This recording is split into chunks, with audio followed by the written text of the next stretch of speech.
السلام علیکم ورحمۃ اللہ وبرکاتہ نحمدہ ونصلی علی رسولہ الکریم اما بعد اعوذ باللہ من الشیطان الرجیم بسم اللہ الرحمن الرحیم۔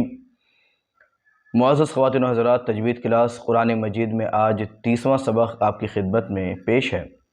سبق کو شروع کرنے سے پہلے ان تمام ناظرین سے جو پہلی دفعہ ہمارے چینل پر آئے ہیں گزارش کی جاتی ہے کہ چینل کو سبسکرائب کر لیں اور ہمارے ویڈیوز کو لائک اور شیئر کریں، اور تمام ناظرین سے ایک چھوٹی سی گزارش یہ ہے کہ ویڈیو کو پورا دیکھیں تاکہ قرآن مجید کو پڑھنے کا انداز بھی آپ کو سمجھ میں آئے اور جو ہے اس کے قواعد بھی سمجھ میں آئیں۔ تو آئیں بغیر کسی تاخیر کے سبق کی شروعات کرتے ہیں۔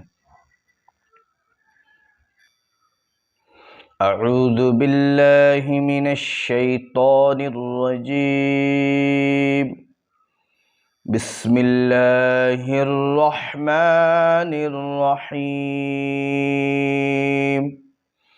وَإِذْ قَالَ رَبُّكَ لِلْمَلَائِكَةِ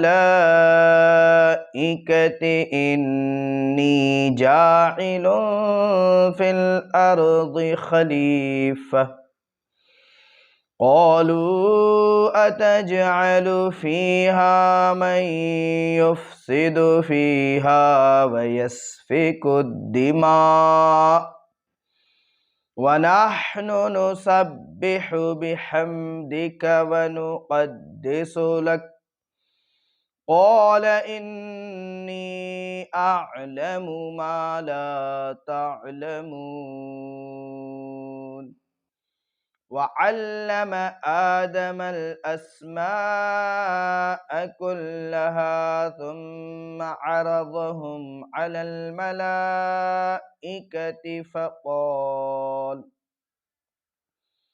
فقال أنبئوني بأسماء هؤلاء إن كنتم صادقين۔ صدق اللہ العظیم۔ قواعد کو دیکھیں۔ وَإِذْ قَالَ، وَإِذْ کے دال کو اچھی طریقے سے صاف پڑھیں، زا اور زوا کے مشابہ نہ ہونے پائے، دال بالکل باریک ادا ہوتا ہے۔ وَإِذْ قَالَ، قاف کے ساتھ الف مدہ ہے، لام کو کھینچنا نہیں ہے۔ ربک کے را کے کو پر پڑھیں گے اس لیے کہ را پر زبر یا پیش ہے تو را پر ہوگی۔ ربک، با کے اوپر قلقلہ بھی ہوگا اس لیے کہ با حروف قلقلہ میں سے ہے اور اس کو 2 مرتبہ پڑھیں گے تشدید ہونے کی وجہ سے، اور آواز میں سختی بھی ہونی چاہیے۔ للملا، لام کے اوپر کھڑا زبر الف مدہ کہ اس کا حمزہ اسی کلمے میں ہے، لہذا مد متصل ہوگا تو اس کو زیادہ کھینچتے ہوئے پڑھیں گے۔ تی کو کھینچنا نہیں ہے۔ انی کے نون کے اوپر غنہ ہوگا اس لیے کہ نون اور میم پر غنہ تشدید ہو تو غنہ ہوتا، اس کے ساتھ یا حرف مد ہے تو زیادہ سے اس کو بھی تھوڑا سا کھینچے گے۔ نی، جاعلن کے جیم کے ساتھ الف مدہ، علن کے لام پر جو ہے اخفا ہوگا اس لیے کہ جاعلون کے لام تو 2 پیش جو کہ تنوین ہے، تنوین کے بعد حروف اخفا میں سے فا آ رہا ہے تو اخفا ہوگا۔ فی الارض، فی الارض، را کو بھی پر پڑھیں گے، را ساکن سے پہلے زبر یا پیش ہے تو را ساکن بھی پر پڑھی جائے گی۔ ارض خلیفہ، خا کو اچھی طریقے سے پڑھیں اس لیے کہ خا حروف حلقی میں سے ہے، آخر حلق سے غین اور خا ادا ہوتے ہیں۔ خا، لام کے بعد یا حرف مد ہے تو لام کو تھوڑا سا کھینچیں گے۔ فہ، فا سے ہا، یہ گول تا جو ہے وقف کی حالت میں ہائے ساکنہ بن جاتی اس لیے اس کو فا سے ملا کر پڑھیں گے۔ فہ، خلیفہ۔ قالو کے قاف کے ساتھ الف مدہ، لام کے بعد واو حروف مد، واو حروف مد کے بعد حمزہ دوسرے کلمے میں ہے تو مد منفصل ہوگا تو لو کو کھینچیں گے۔ قالو اتجعل، اتج کے جیم کے اوپر کیا ہوگا؟ قلقلہ ہوگا۔ فیہا کے فا کے ساتھ یا حرف مد ہے، ہا کے ساتھ الف مدہ ہے۔ من یفسدو کے نون کا یا میں ادغام ہو رہا ہے اور یہ ادغام مع الغنہ اور ادغام ناقص اس کو کہیں گے، تو یہاں پر میم سے یا کو ملائیں گے اس لیے کہ نون کا یا میں ادغام ہو گیا تو یہ مل گیا، اس میں بدل گیا، اب یہ نون جا کے یا بن گیا تو یا کو 2 بار پڑھ رہے ہیں۔ من یفسدو، یف کے فا کو اچھی طریقے سے صاف پڑھیں، دال کو کھینچنا نہیں ہے۔ فیہا کے فا کے ساتھ یا حرف مد، اس کو تھوڑا سا کھینچیں، ہا کے ساتھ الف مدہ اس کو بھی تھوڑا کھینچیں۔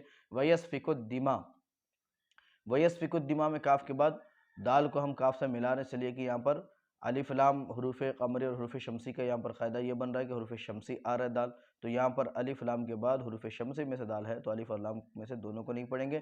دماء کے میم میں الف مدہ ہے، الف مدہ کے حمزہ اسی کلمے میں ہے تو یہاں پر مد ہوگا تو اس کو کھینچتے ہوئے، اور یہ مد متصل ہوگا۔ دماء، تھوڑا کھینچتے ہوئے جو ہے پھر یہ حمزہ کو جو ہے اچھی طریقے سے واضح کریں۔ वनहनु नुसब्बिहु, हा के ऊपर अच्छी तरीके से हा बड़ी हा की आवाज़ आनी चाहिए। वनहनु नुसब्बिहु बिहम्दिका, बिहम यहाँ पर जो है मीम का इजहार होगा। दिका व नुक़द्दिसु लक, यहाँ पे इस अंदाज में यहाँ पर वफ़ कर लेंगे। इन तमाम हरफों को जल्दी पढ़ना, किसी को खींचना नहीं, से कि किसी के भी साथ हरूफ मद्दा या खड़ा ज़बर, खड़ा ज़ेर या उल्टा पेश यहाँ पर नहीं है। लक यहाँ पर वफ़ होगा तो लाम से काफ को मिलाएंगे, इसलिए कि आखिरी हर्फ पर ज़बर या पेश हो या दो ज़ेर दो पेश हो तो साकिन करके पढ़ते हैं, तो लिहाजा जो है इसको साकिन कर देंगे तो पीछे से इसको मिलाएंगे। क़ाल इन्नी, क़ा के साथ अलिफ मद्दा है, थोड़ा सा खींचे। क़ाल इन्नी, इन के नून के ऊपर जो है तशदीद है तो यहाँ पर गुन्ना होगा, इसलिए कि नून और मीम पर तशदीद हो गुन्ना होता है। नून के बाद या हरफ मद इसको खींचेंगे और साथ ही साथ हमजा दूसरे कलमे में आया तो मद मुनफसिल होगा। ये मद की अलामत इसी वजह से यहाँ पर ऊपर लिख दी गई है। इन्नी को अच्छी तरीके से खींचेंगे।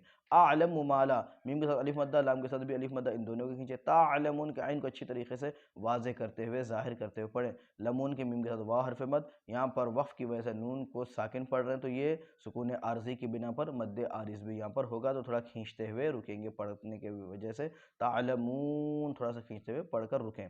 व अल्लम आदमल अस्मा, हमज़ा के ऊपर खड़ा ज़बर थोड़ा सा खींचे। आदमल, मीम के साथ लाम को मिलाएंगे, इसलिए कि हुरूफ़ क़मरी में से ये आ रहा है तो इस वजह से यहाँ पर अलिफ और लाम में से लाम पढ़ा जाएगा। अस्मा के मीम के साथ अलिफ मद्दा है और उसके बाद हमज़ा उसी कलमे में है तो ये मद्दे मुत्तसिल होगा। अच्छी तरीके से इसको खींच कर पढ़ेंगे। अस्मा कुल्लहा, कुल्लहा के आगे अलिफ मद्दा है, इसको थोड़ा सा खींचेंगे। सुम्मा के मीम के ऊपर तशदीद है तो यहाँ पर गुन्ना होगा। अरज़हुम, रा के ऊपर ज़बर है तो रा पुर पड़ी जाएगी। अरज़हुम अलल में आइन हुरूफ़ हल्क़ी में से आइन को अदा करें, हमज़ा और आइन में ये फ़र्क को अच्छी तरीके से याद रखें। अलल मला के लाम के ऊपर खड़ा ज़बर अम अलिफ मद्दा के उसका हमज़ा उसी कलमे में आ रहा है तो मद्द मुत्तसिल होगा, तो अच्छा से इसको खींचते हुए अलल मलाइकति फ़अल, इसलिए कि यहाँ से हमारी सांस चल रही है, आवाज़ चल रही है, हमारी पढ़ रहे हैं तो पूरा यहाँ तक दो लाइन करीब पढ़ना बहुत मुश्किल है। तो यहाँ पर फ़क़ाल पे आकर वफ़ कर लीजिए या अला पे वफ़ कर लीजिए। ये मलाइका पर वफ़ करना नहीं, इसलिए कि यहाँ पर लाम अलिफ ला ये अलामत वस्ल है। अलामत वस्ल डालकर ये बताया जा रहा है कि आप यहाँ पर वफ़ नहीं कर सकते, नहीं रुक सकते, या तो एक जुमला पहले रुक जाएं या एक जुमला बाद का पढ़ कर जो है वफ़ करेंगे। तो मैंने यहाँ पर वफ़ किया तो आप भी यहाँ पर वफ़ करें। फ़क़ाल जब वफ़ करेंगे तो ये हो जाएगा फ़क़ाल, इसलिए कि यहाँ पर क़ाफ़ के बाद अलिफ मद्दा फिर लाम, तो इसको खींच कर पढ़ेंगे, इसलिए कि क़ाफ़ के बाद अलिफ मद्दा, मद्दा के बाद सुकून, लेकिन ये आर्जी होने की वजह से मद्द आरिज़ होगा, थोड़ा सा खींचते हुए पढ़ेंगे। फ़क़ाल, फिर दोबारा जब पढ़ रहे हैं तो फ़क़ाल से इसकी शुरुआत होगी। तो अब यहाँ पर मद ज़्यादा करना नहीं, बस क़ाफ़ के साथ उसकी जो मिक़दार एक अलिफ की है हुरूफ़ मद्द असली की, बस उतनी ही मिक़दार में उसको खींचेंगे। फ़क़ाल अंबिऊनी, यहाँ पर क्या हो रहा है, नून साकिन के बाद बा दूसरे कलमे में आता है, यहाँ पर इक़लाब होगा, यानी नून साकिन को मीम से बदल देंगे। अन पढ़ने की वजह अम पढ़ा जाएगा, हमज़ा से मीम अंबिऊनी, हमज़ा के बाद वाव हरफ मद, इसको थोड़ा सा खींचेंगे। नून के बाद या हरफ मद, इसको भी थोड़ा खींचेंगे। बि अस्माई, बि अस माँ, मीम के साथ अलिफ मद्दा, अलिफ मद्दा के बाद हमज़ा इसी कलमे में है तो इसको खींचेंगे, इसलिए कि मद्द मुत्तसिल है, ज़्यादा खींचेंगे। हा के ऊपर खड़ा ज़बर, उसके बाद हमज़ा इसी कलमे में, ये भी मद्द मुत्तसिल, इसको भी अच्छे तरीके से खींचेंगे। हा उला, लाम के बाद अलिफ मद्दा, अलिफ मद्दा के बाद हमज़ा इसी कलमे में, उलाई, इसको भी खींचा जाएगा, ये भी मद्द मुत्तसिल है। तो एक साथ तीन जगह मद्द मुत्तसिल, इसमें बहुत जल्दी करीब करीब आ गए, तो तीनों को खींचेंगे। ऐसा नहीं कि एक को खींचे, दो को खींचे, एक को छोड़ दिया, ऐसा नहीं हो सकता। इन कूंत में, इन पे भी इख्फा होगा, कूंत पे भी इख्फा होगा, इसलिए कि नून साकिन के बाद हुरूफ़ इख्फा, यहाँ पर नून साकिन के बाद ता हुरूफ़ इख्फा है, तो इन दोनों पर इख्फा होगा। फिर उसके बाद मीम को ज़ाहिर करेंगे मीम साकिन के क़ायदे के हिसाब से। सादिक़ीन, साद के ऊपर खड़ा ज़बर थोड़ा सा खींचें। दीक़ीन के ऑफ के बाद या हरफ मद, इसको खींचेंगे। यहाँ पर नून को जो है सुकून मिल जा रहा है, किसकी वजह से, वक्फ़ करने की वजह से, तो ये सुकून आर्जी होगा, तो मद्द आरिज़ यहाँ पर होगा, तो खींचते हुए पढ़कर इसको रुकेंगे। तो आज के सबक में बस इतना ही।